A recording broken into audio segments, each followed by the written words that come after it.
Good morning students. Ordinary differential equation का हमारा 6 chapter चल रहा है जो 3rd यूनिट है और 6.2 तक कंप्लीट हो चुके थे कल। आगे देखो 6.3। कल हमने किया था कि डिपेंडेंट जो वेरिएबल था y उसको चेंज किया u इंटू वी में। आज हम करेंगे linear differential equation second order को, जिसके सोल्व करने का एक और तरीका है कि आप इंडिपेंडेंट वेरिएबल को चेंज कर सकते हो। इंडिपेंडेंट यहाँ कौन है? x। ठीक है, तो आज हम x को चेंज करेंगे। तो सेकेंड ऑर्डर डिफरेंशियल इक्वेशन होती क्या? d2y/dx² plus P D Y by D X plus Q Y equal to R, जहाँ पे पी क्यू आर एक्स के फंक्शन होते हैं। x को किस में चेंज कर देंगे? हम z में कर देंगे। ठीक है, तो आपको क्या चाहिए? dy/dx। तो dy/dx कैसे निकलेगा? हमने z में चेंज किया था, dy/dz और dz/dx। कल हमने किया था u इंटू वी से, यहाँ से कुछ याद आया? ठीक है, ऐसे d2y/dx² निकालेंगे और यहाँ पुट कर देंगे। पुट करने के बाद सबसे मेन काम क्या होता है कि d2y/dz² करनी है तो उसके साथ कोफिशिएंट 1 होना चाहिए, मतलब इसको हटाना पड़ेगा, तो डिवाइड कर दो। डिवाइड करने के बाद इसको कंपेयर कर लेंगे। पी क्यू आर तो पहले यूज हो चुके हैं, तो आप इनको P1 Q1 R1 नाम दे सकते हो। ठीक है, क्योंकि हमें dy/dz निकालना है। तो आगे P1 की वैल्यू, Q1 की वैल्यू, R1 की वैल्यू, ये जो फंक्शन आ गए हमने ऐसा चूज किया है, जैसे कल हमने v को ऐसे चूज किया था कि dv/dx का जो कोफिशिएंट था वो 0। आज हमने z को ऐसे चूज किया है कि dy/dz का कोफिशिएंट 0, यानी कि P1 0। जब आप P1 को 0 पुट करोगे तो यहाँ से आपके पास z की वैल्यू आ जाएगी। क्वेश्चंस में ये बार बार इतना नहीं करना, आप डायरेक्ट z की वैल्यू पुट करोगे। Integration of e⁻p dx and dx means पहले इसका इंटीग्रेशन, फिर जो आंसर आएगा उसका इंटीग्रेशन। ठीक है, अब P1 को अगर 0 पुट किया तो ये इक्वेशन क्या बन जाए? Q1y equal to R1। और यहाँ पे उसके बाद हम क्या करें कि Q1 या तो फंक्शन होएगा 1/z² के फॉर्म में, या Q1 होएगा कांस्टेंट। तो Q1 को हम कांस्टेंट a² मानते हैं और Q1 की वैल्यू कितनी है? q/dz/d²। तो यहाँ से आपके पास Q आ जाएगा, इसको इधर मल्टीप्लाई कर दो, dz/dx की वैल्यू आ गई, z आ जाएगा इसका इंटीग्रेशन। ठीक है, इसकी वैल्यू जो हमने किया था Q1 की वैल्यू, जिस इक्वेशन स्टार्टिंग में जो P1 Q1 R1 पुट किया था वहाँ पुट कर देंगे, आपके पास सॉल्यूशन आ जाएगा। ठीक है, तो वर्किंग रूल क्या करेंगे? सबसे पहले इसको कंपेयर करेंगे d2y P1 Q1 R1 के साथ। फिर हम डायरेक्ट P1 को 0 पुट किया तो यहाँ से dz/dx आया था, तो वो डायरेक्ट सिर्फ इतना ही लिखना dz/dx, बार बार नहीं दिखाना कि ये 0 पुट करने के बाद आता है। उसके बाद क्या करना है कि Q को हम कांस्टेंट लेंगे तो dz/dx की वैल्यू 1 ही आएगी। ठीक है, ये भी डायरेक्ट पुट करनी है dz/dx ये वाले। उसके बाद थर्ड स्टेप है कि आप रिप्लेस कर दो z को x में, आपका सॉल्यूशन आ जाएगा। जैसे इसका क्वेश्चन देखो, ये आपके पास सेकंड ऑर्डर के डिफरेंशियल इक्वेशन है। तो सबसे पहले इसको हमने चेंज किया, पी क्यू आर की वैल्यू आ गई। यहाँ से जो P1 Q1 R1 बोल रहे थे वो निकालेंगे। पी क्यू आर आने के बाद dz/dx निकालना पड़ेगा। तो dz/dx आपने निकाला e⁻∫p dx, अभी पीछे फॉर्मूले में पढ़ा था हमने।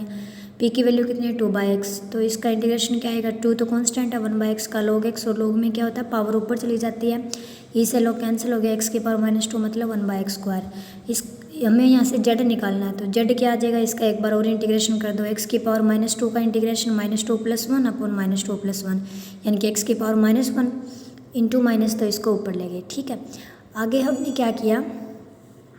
z को चेंज करना था, तो रिलेशन आ गया हमारे पास z इक्वल टू -1/x। तो आगे जो आपके पास आंसर आएगा z में, उसकी वैल्यू -1/x पुट करके x में आंसर जनरल सॉल्यूशन आ जाएगा। ठीक है, अब देखो P1 Q1 R1 हमने पहले ही वर्किंग रूल में किया था कि P1 को हम 0 लेके चलेंगे, Q1 को हम a² लेके चलेंगे। तो Q1 की वैल्यू कितनी है यहाँ पे? ये a² अपॉन x⁴। ठीक है, और R1 की वैल्यू R1 आपका 0 है। जब आपने ये सारी वैल्यूज इसमें पुट करोगे तो यहाँ से क्या आएगा? क्योंकि P1 तो 0 ही था, और यहाँ से Q1 की वैल्यू a² पुट करने के बाद जैसे हम CF निकालते थे, आपके पास y की वैल्यू आ जाएगी। y की वैल्यू z में आई है, तो z की वैल्यू क्या? -1/x इसमें पुट कर देंगे, तो आपके पास जनरल सॉल्यूशन आ जाएगा। Same cut copy paste second question है आपका, बिल्कुल। यहाँ से इसका इंटीग्रेशन मैंने सोल्व करके दिखा रखा है, अगर ना समझ आए तो बता देना, करवा देंगे। ठीक है, आगे वाला देखो। सबसे पहला काम क्या है कि सेकंड ऑर्डर डिफरेंशियल इक्वेशन में ये जो आपके पास कोफिशिएंट है वो 1 होना चाहिए, 2 ऑर्डर वाले का। तो cos x से डिवाइड कर देंगे, sin x upon cos x बन जाएगा 10x, यहाँ पे cos² बचेगा, यहाँ cos⁴। फिर पी क्यू आर, यहाँ से dz/dx क्या होता है? e⁻∫p dx, तो p की वैल्यू कितनी है 10x। 10x का इंटीग्रेशन क्या होता है माइनस का log cos x, माइनस से माइनस कैंसिल हो गया, एक पहले ही पढ़ा था, इससे log कैंसिल होकर cos x आ गया। लेकिन हमें z चाहिए, z का मतलब एक बार और इसका इंटीग्रेशन करना पड़ेगा। cos x का होता है sin x और sin का होता है माइनस cos x इंटीग्रेशन। ठीक है, z आने के बाद z और x में रिलेशन आ गया। अब हम क्वेश्चन निकाल लेंगे, आंसर निकालेंगे z में और वहाँ पे sin x पुट कर देंगे, आपका जनरल सॉल्यूशन आ जाएगा। ठीक है, फिर P1 Q1 R1, हमने P1 को तो 0 लिए, P1 का कोई रोल नहीं होता इसमें। Q1 को हम क्या लेते हैं, Q/dz/dx² से डिवाइड कर दो, डिवाइड करने के बाद आ गया कॉन्स्टेंट -2। और R1 को भी R/dz/dx² से डिवाइड करेंगे तो आपके पास R1 आ जाएगा। इसी इक्वेशन में पुट करो, P1 तो 0 था और Q की वैल्यू कितनी आ गई -2 और R1 की वैल्यू आ गई। और यहाँ से आपके पास जैसे हम 4.4 करते थे उस टाइप से सोल्व करना है, उसमें y और x में था, ये y और z में है। ठीक है, तो सबसे पहले एक्स इक्वेशन निकालेंगे, यहाँ से CF निकाल लिया। अब z के रिस्पेक्ट में है तो यहाँ पे e की पावर में z ही लगेगा। ठीक है, उसके बाद PI कैसे निकालते हैं, ये हमारे पास पोलिनोमियल फॉर्म में है तो पहले 1 अपॉन करो, उसके बाद कांस्टेंट टर्म कॉमन लो, -2 कॉमन ले ली, इसको ऊपर ले जाओ, एक्सपेंड कर दो और अंदर मल्टीप्लाई करके अगर d² है तो 2 बार डेरिवेटिव कर दो, d की पावर 4 है तो 4 बार, लेकिन इसका दो बार ही डेरिवेटिव आएगा 2, 4 बार तो आगे फिर 0 0 बन जाएगा। CF + PI complete. लेकिन अभी z में आया हमारा आंसर, हमें क्या चाहिए x में, तो z की जगह sin x पुट कर दो। ठीक है, सेम आपके पास फोर्थ क्वेश्चन है। फोर्थ में वही सेम dz/dx निकालेंगे, तो इसका इंटीग्रेशन देख लो आप एक बार। p की वैल्यू थी 3 sin x - cot x। ठीक है, तो sin x का इंटीग्रेशन क्या होता है माइनस का cos x, एक माइनस बाहर था। उसके बाद cot x का क्या होता है log ऑफ sin x, तो वो यहाँ हमने पुट कर दिया।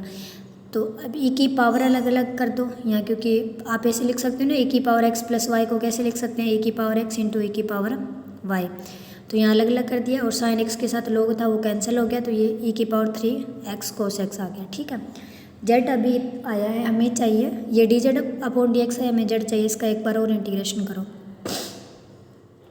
एक बार और इंटीग्रेशन कैसे करेंगे,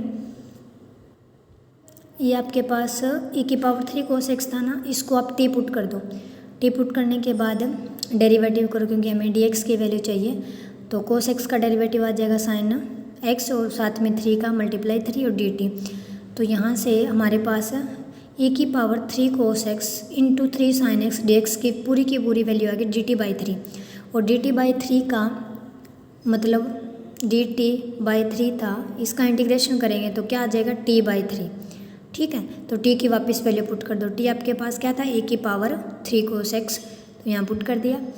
z आ गया, z आने के बाद हम क्या करेंगे वही same P1 Q1 R1, P1 को 0, Q1 की वैल्यू निकाल लेंगे, Q/dz/dx² और R1 की वैल्यू निकाल लेंगे।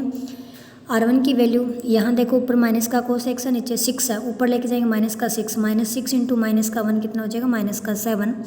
इसको क्या किया 3 से मल्टीप्लाई कर दिया 7/3 और 3 से डिवाइड कर दिया, ताकि e की पावर 3 cos x को हम z पुट कर सकें।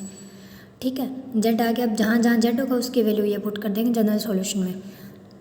अब देखो सॉल्यूशन क्या बनता है, d2y/dz² + this and this, z² से आप मल्टीप्लाई करो और z² को सीधा e की पावर t पुट कर दो, ये सिर्फ इंटीग्रेशन सोल्व करने के लिए।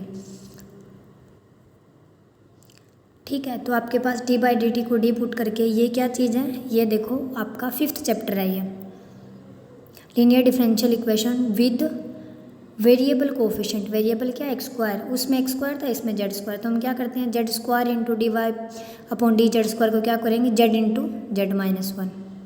ठीक है, और उसमें क्या था, अगर कांस्टेंट कोफिशिएंट होता तो डायरेक्ट d² पुट कर देते। ठीक है, तो ये आपके 5th चैप्टर का है जो आप बहुत अच्छे से कर चुके हो। उसके बाद PI निकाल लेंगे, CF और PI कंप्लीट आपके पास इंटीग्रल बन जाएगा, और जहाँ जहाँ z था उसकी जगह वापस आप x में वैल्यू पुट कर दोगे, जो कितनी आई थी -1/3 और e की पावर 3 cos x।